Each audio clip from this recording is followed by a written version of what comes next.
इसमें आज जो सवाल हम ले रहे हैं वो है, कलीसिया क्या है? क्या कोई भी कलीसिया चालू कर सकते हैं? पवित्र बाइबल इसके बारे में क्या कहती है?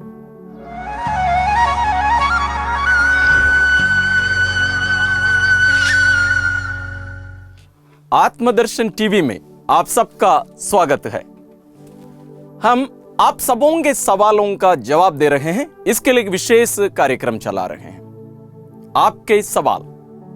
इसमें आज जो सवाल हम ले रहे हैं वो है, कलीसिया क्या है?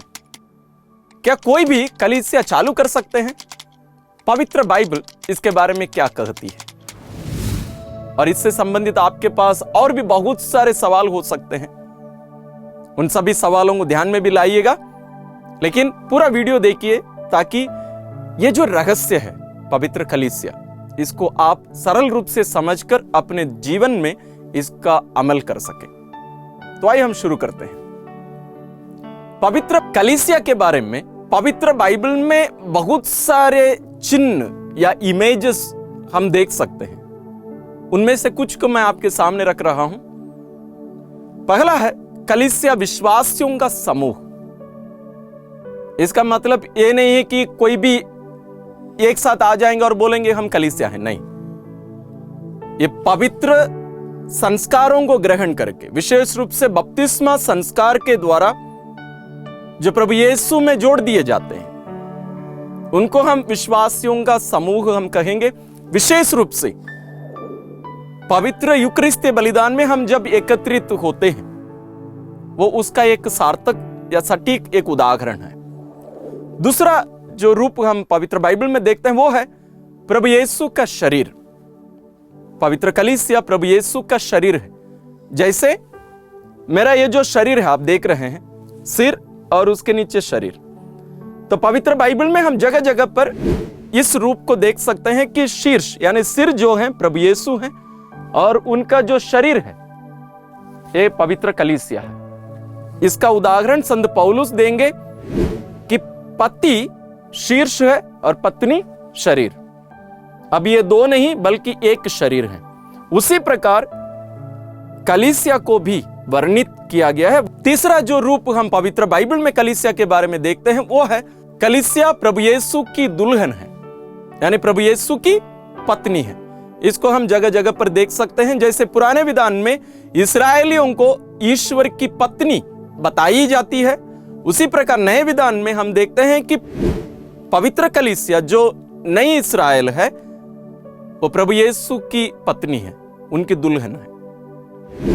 तीसरा जो रूप हम पवित्र बाइबल में देखते हैं वो है पवित्र कलीसिया पवित्र आत्मा का मंदिर है।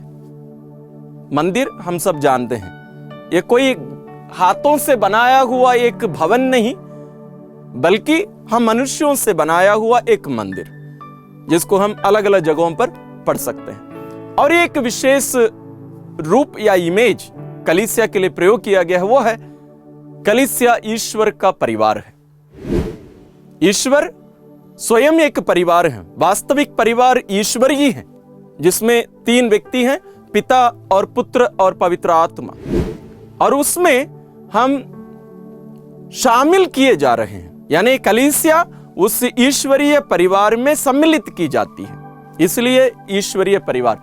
इसके साथ साथ अन्य बहुत सारे अन्य रूप भी हैं, उसमें हम ज्यादा नहीं जाएंगे। लेकिन मैं एक रूप को लेकर थोड़ा सा आपको समझाना चाहूंगा, ताकि हम इसको अपने दैनिक जीवन में अनुभव करके जिए और वास्तव में हम अनुभव करें, जाने कि हम कौन हैं। कलीसिया क्या नहीं, वास्तव में कौन होती है। कोरिन्थियों के नाम संत पौलुस का पहला पत्र अध्याय 12 पद संख्या 12 और 27 में हम इस प्रकार पढ़ते हैं, मनुष्य का शरीर एक है, यद्यपि उसके बहुत से अंग होते हैं और सभी अंग अनेक होते हुए भी एक ही शरीर बन जाते हैं। मसीह के विषय में भी यही बात है। इसी तरह आप सब मिलकर मसीह का शरीर हैं और आप में से प्रत्येक उसका एक अंग है। हम हर एक, भले आप कोई भी देश के क्यों ना हो, कोई भी जाति के क्यों ना हो, कोई भी रंग के क्यों ना हो, आपकी पहचान कुछ भी क्यों ना हो, लेकिन जब हम पवित्र तृत्व के नाम पर बपतिस्मा ग्रहण किए हैं और प्रभु यीशु के साथ कलम लगाए जा चुके हैं, वास्तव में बपतिस्मा का अर्थ वो है, तो हम सभी ईश्वरीय परिवार में सम्मिलित कर दिए गए। हम सभी प्रभु यीशु के शरीर बना दिए गए हैं। उस शरीर के एक एक अंग हम बन गए हैं। थोड़ी देर पहले मैं इसके बारे में समझाया था, लेकिन इसमें एक प्रश्न अपने आप से पूछने की जरूरत है कि यदि कलीसिया प्रभु यीशु का शरीर है और मैं उसका एक अंग हूं, जैसे मेरे शरीर में, आपके शरीर में बहुत सारे अंग हैं, उंगलियां हैं, हाथ हैं, हड्डी है, हृदय है, बहुत सारे अंग हैं, मैं कौन हूं? Saint Teresa of child Jesus कहा करती थी, प्रभु यीशु के शरीर रूपी इस कलीसिया में मैं उसका हृदय हूं, मैं उसका हार्ट हूं। और हृदय क्या करता है? प्यार करता है। वो कहा करती थी और मैं प्यार करती रहूंगी। तो हमें भी विचार करना है कि प्रभु यीशु के शरीर रूपी इस कलीसिया में मैं कौन हूं। ये जो बातें अभी तक हम मनन किए हैं, चर्चा किए हैं, इस पर आधारित कुछ विशेष गुण हम में होना चाहिए, कलीसिया में होना चाहिए, जिसको हमें अपनाने की जरूरत है। तो हम उसके बारे में थोड़ा सा विचार करते हैं। हम जितने भी इमेजेस या रूप हम देखे पवित्र बाइबल में कलीसिया के बारे में, उनके कुछ विशेष गुण हैं जिनको जानना, मनन करना, विचार करना बहुत जरूरी है। तो सबसे पहला है ईश्वर और मनुष्यों के बीच में घनिष्ठ संबंध, एक विशेष और घनिष्ठ संबंध है। और यह वास्तव में केवल एक आध्यात्मिक संबंध नहीं बल्कि शारीरिक भी है। कैसे? जैसे प्रभु यीशु हमसे कहते हैं, जैसे पिता ने मुझे प्यार किया है मैंने भी तुमसे प्यार किया है और तुम मेरे प्रेम में बने रहो। और यहां प्रभु यीशु उनके और उनके पिता के बीच का जो संबंध है, घनिष्ठ संबंध, उस संबंध का आधार बनाकर हमें बताते हैं कि हमारा उनके साथ जो प्रेम है वो भी उसी प्रकार होना चाहिए। और इसलिए वे कहेंगे, मैं दाखलता हूं और तुम डालियां हो, मुझसे अलग रहकर तुम कुछ भी नहीं कर सकते। उसी प्रकार हम यहां एक रहस्य को देख रहे हैं, एक घनिष्ठ संबंध को देख रहे हैं। इब्रानियों के नाम पत्र अध्याय 2 में हम देखेंगे कि ईश्वर हमसे कहेंगे कि वास्तव में प्रभु यीशु और हमारा शरीर और रक्त एक ही है।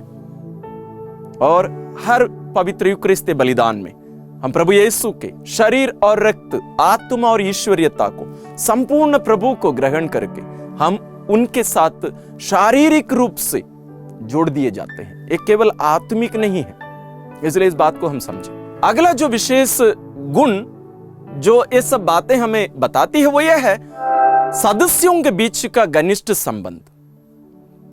जब हम कहते हैं कि मैं एक डाली हूं जो प्रभु यीशु के साथ जोड़ दिया गया हूं, एक घनिष्ठ संबंध है प्रभु यीशु के साथ मेरा, तो मेरे अन्य जितने भी भाई बहन हैं उनके साथ भी मेरा एक विशेष घनिष्ठ संबंध है।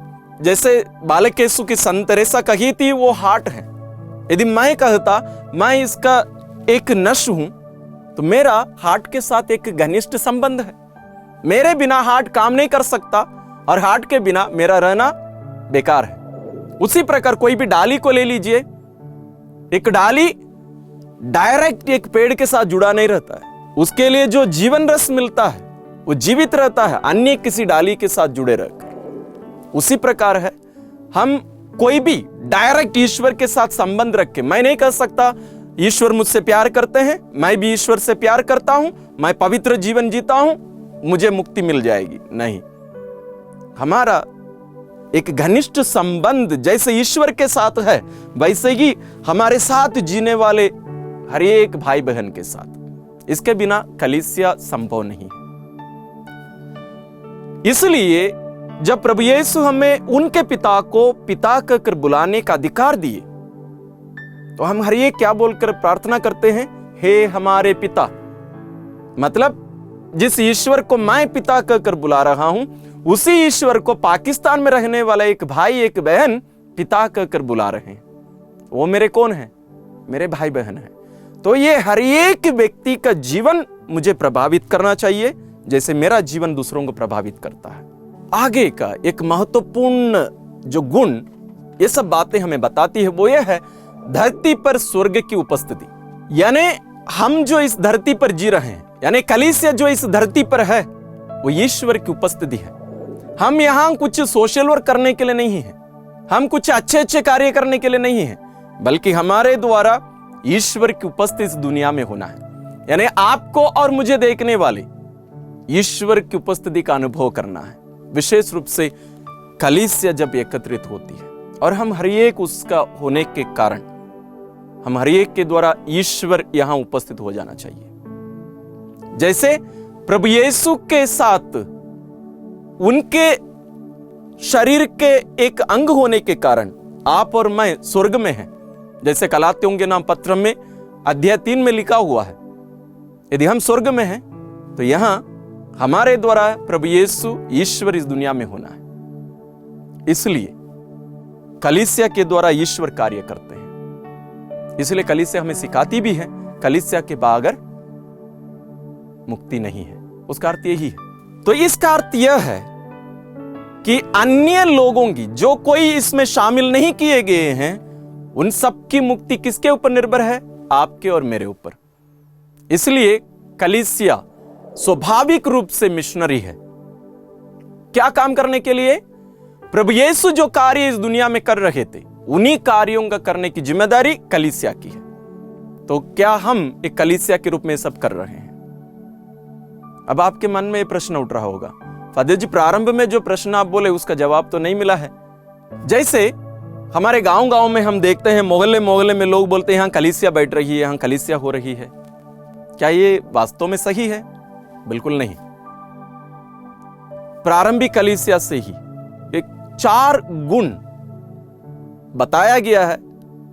किसी भी एक समुदाय को, समूह को एक कहने के लिए एक कलीसिया है या नहीं, वो क्या क्या है आप जरूर इसको जानते हैं। पहला है कलीसिया एक है, एक ही कलीसिया है। तो प्रोटेस्टेंट कलीसिया, कैथोलिक कलीसिया, ऑर्थोडॉक्स कलीसिया ये सब ऐसे नहीं हो सकते। कलीसिया एक, क्योंकि प्रभु यीशु का शरीर एक है, एक ही शरीर है, ये भिन्न भिन्न नहीं हो सकता। तो हमारे बीच में जो भिन्नताएं हैं, ये डिनोमिनेशंस के नाम से हम लोग बटे हुए हैं, इन सबको दूर करना पड़ेगा। और मैं कल मुझे कैथोलिक कलीसिया अच्छा नहीं लग रही है तो मैं जाके, चलो मेरे कुछ अनुयायी लोगों के साथ मैं जाकर एक दूसरा झुंड चालू करके मैं नहीं बोल सकता ये कि कलीसिया है, नहीं, वो कलीसिया नहीं हो सकती। दूसरा गुण है कलीसिया पवित्र है।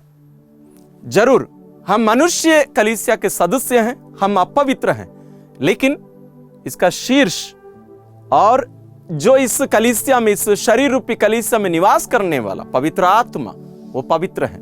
तो ये कलीसिया वास्तव में ईश्वरीय भी है और मानवीय भी है। इसमें ईश्वर भी शामिल है, मनुष्य भी शामिल है। तो ईश्वर शामिल है इसलिए ये पवित्र है, मनुष्य शामिल है इसलिए ये अपवित्र भी है। लेकिन ये अपवित्रता धीरे धीरे दूर होते जाना चाहिए। इसके लिए हमें ईश्वर के अधीन रहकर संस्कारों में बारंबार सहभागी होकर हमें प्रभु यीशु के प्रतिरूप में बनाया जाना अनिवार्य है। तीसरा जो गुण है, कलीसिया विश्वव्यापी है। यानी कलीसिया कभी भी एक क्षेत्र, एक शहर, एक देश की नहीं हो सकती। कलीसिया विश्वव्यापी होना है, यूनिवर्सल होना है। कैथोलिक होने का अर्थ भी वही है। तो कलीसिया एक शहर का, एक गांव का नहीं हो सकती। चौथा और सबसे आखिरी महत्वपूर्ण गुण है कलीसिया प्रेरितिक है। यानी आज जहां कहीं भी आप हैं, यदि आपकी जो कलीसिया यानी आपकी जो पल्ली है उसका इतिहास आप निकाल कर ले जा सकते हैं प्रभु यीशु तक। यानी आपको पता चल जाएगा कौन आकर वहां पल्ली प्रारंभ किए, वो पुरोहित कहां के थे, उनका अभिषेक कौन धर्माध्यक्ष किए थे और उस धर्माध्यक्ष किसके द्वारा अभिषेक किए गए। ऐसे आप पकड़ के इस रस्सी को पकड़ के 2000 पहले जो घटना घटित हुई थी यरूशलेम में, वहां पहुंच सकते हैं। इसको बोलते हैं प्रेरितिक। ये 4 गुण होना है, तब हम किसी भी एक समुदाय को कह सकते हैं वास्तव में कलीसिया का अंग है या नहीं, अन्यथा वो कलीसिया नहीं कही जा सकती। तो मैं विश्वास करता हूं इन बातों को आप जरूर समझे होंगे और इसको बार बार आपको सुनने, समझने और आत्मसात करने की जरूरत है। और कलीसिया में हम जो रह रहे हैं, हमें अपनी मुक्ति के लिए नहीं, दूसरों की मुक्ति के लिए हमें कार्य करने की जरूरत है, क्योंकि प्रभु यीशु हमें मुक्त कर चुके हैं और इस मुक्ति को हमें अपनाना जरूरी है और प्रभु यीशु के कार्य को इस दुनिया में हमें जारी रखना है। हमें दूसरों के लिए जीना है। हम सभी मिशनरी हैं, भले आप कोई ऑफिस में काम करते होंगे, आप कहीं खेत में काम करते होंगे, कुछ भी आप करते हो, लेकिन आप मिशनरी हैं। हर जगह पर आप एक मिशनरी हैं, मैं भी मिशनरी हूं। तो इस सत्य को, इस जिम्मेदारी को हम ध्यान में रखें और हमारे जीवन के द्वारा व्यक्तिगत रूप से भी, पारिवारिक रूप से भी, जैसे परिवार घरेलू कलीसिया कहा जाता है, हमारे परिवार भी ईश्वरीय जीवन को प्रकट करना चाहिए। तो हम सभी सत्य को अपने जीवन में जिए और बेहतर क्रिस्तीय बने और सब मिशनरी बने, ईश्वरीय प्रेम को हम फैलाते जाएं। आप सबों को धन्यवाद।